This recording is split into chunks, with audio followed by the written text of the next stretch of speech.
En 1967, j'ai monté chez mes parents une assemblée de cuisine avec Bourgault. S'y mêlaient à la famille des camarades d'université et des voisins, certains presque illettrés. Tous, j'entraînais là non sans peine, sceptiques au début, puis fascinés, et à la fin, convaincus. Des assemblées du genre, Bourgault en a fait des centaines. Je le revois debout dans la cuisine, répondant encore aux questions à 3 heures du matin, tout en mordant à belles dents dans un gros concombre mariné. Une force de la nature, ce Bourgault. Dans tous ses discours, il ne mordait pas avec moins de force dans les mots, déchiquetant les sophismes de nos adversaires et nous ménageant d'hilarantes surprises. De mémoire, voici des échantillons. Travailler dans sa langue chez soi, c'est normal. Les Français travaillent en français chez eux. Les Allemands travaillent en allemand chez eux. Les Japonais travaillent en japonais chez eux. Et les Anglais travaillent en anglais chez nous. Il disait encore, nous ne voulons pas être la minorité la mieux traitée au monde, nous voulons être une majorité. Et encore contre le statut particulier, nous ne voulons pas être une province pas comme les autres, nous voulons être un pays comme les autres. Ou sur la langue. On ne fait pas de législation linguistique pour être bien vu à l'étranger, mais pour être bien chez soi. Bourgault n'a pas cherché de compromis avec nos préjugés et nos idées reçues. Il les a, au contraire, confrontés.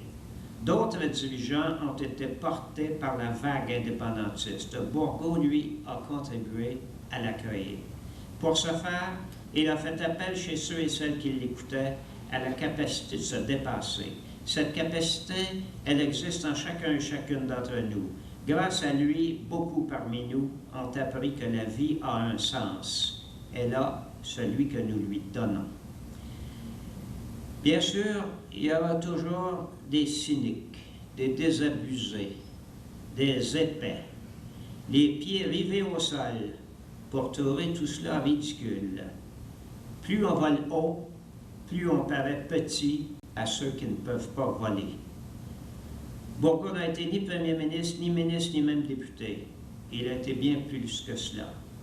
Voyez la reconnaissance qu'on lui en témoigne aujourd'hui à l'église Notre-Dame.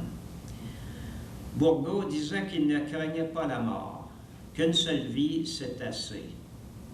Hélas, des vies comme la sienne, il nous en faudrait plus. Merci.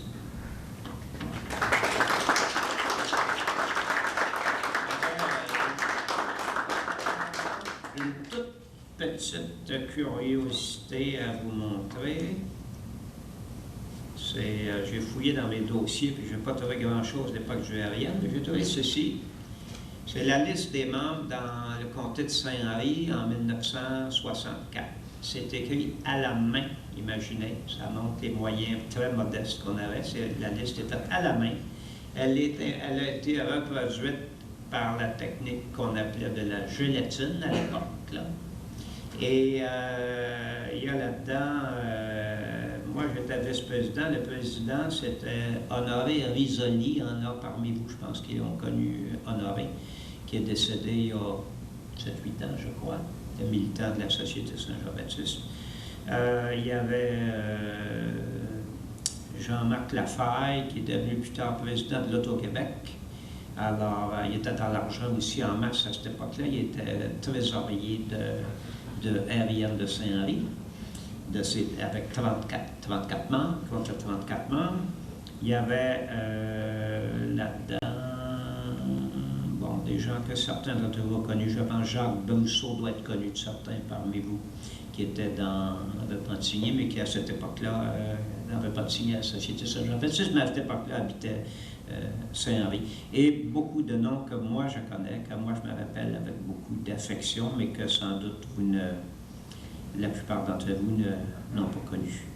Je voudrais souligner que pour être membre du Ariane, le Ariane était très exigeant pour ses membres. Pour être membre, il fallait payer 12 $ par année. Et j'ai calculé, et 12 $ de cette époque, c'est comme 90 $ aujourd'hui. Donc, c'est une cotisation équivalente à 90 $ qu'on devait verser, mais les étudiants, c'était la moitié. Mais même aujourd'hui, pour un étudiant, 45 $, c'est une somme importante. Le raisonnement derrière ça, c'est qu'ils voulaient des gens convaincus. Bon, alors, c'est une façon comme une autre, là, mais d'aller chercher. Mais en tout cas, le RIN était exigeant financièrement. Mais il était exigeant à toutes sortes d'autres égards aussi. Alors voilà. Je vous remercie. Et je félicite Antoine. On voit que le succès n'est pas le plus éclatant, mais Antoine a pu sur lui de mener cette difficile opération et je pense qu'il faut la féliciter.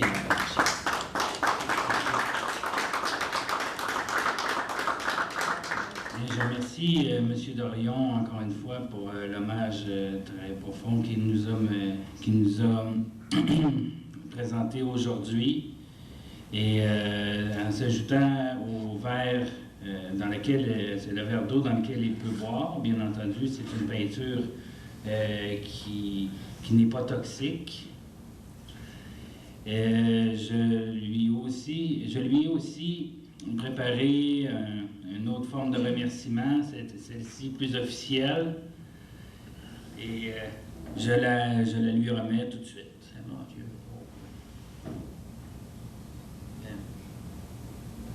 Merci, c'est assez... voyez le symbole du RIN.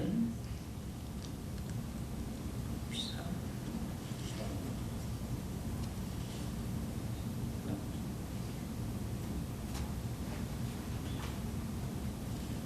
Merci beaucoup.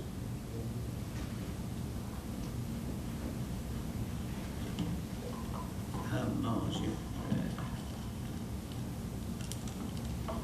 Je vais être, comme on dit, grillé. Hein?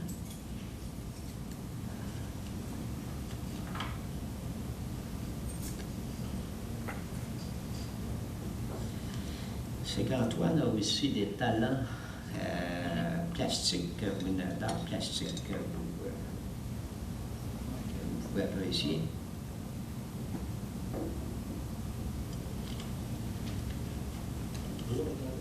Bon. Donc, vous allez pouvoir faire fureur auprès de vos collègues députés qui vont pouvoir admirer vos vases de fleurs. C'est des vases à fleurs. Ceux-ci ils sont faits avec... Je vais leur demander de m'envoyer des fleurs, mettre là-dedans. Merci beaucoup.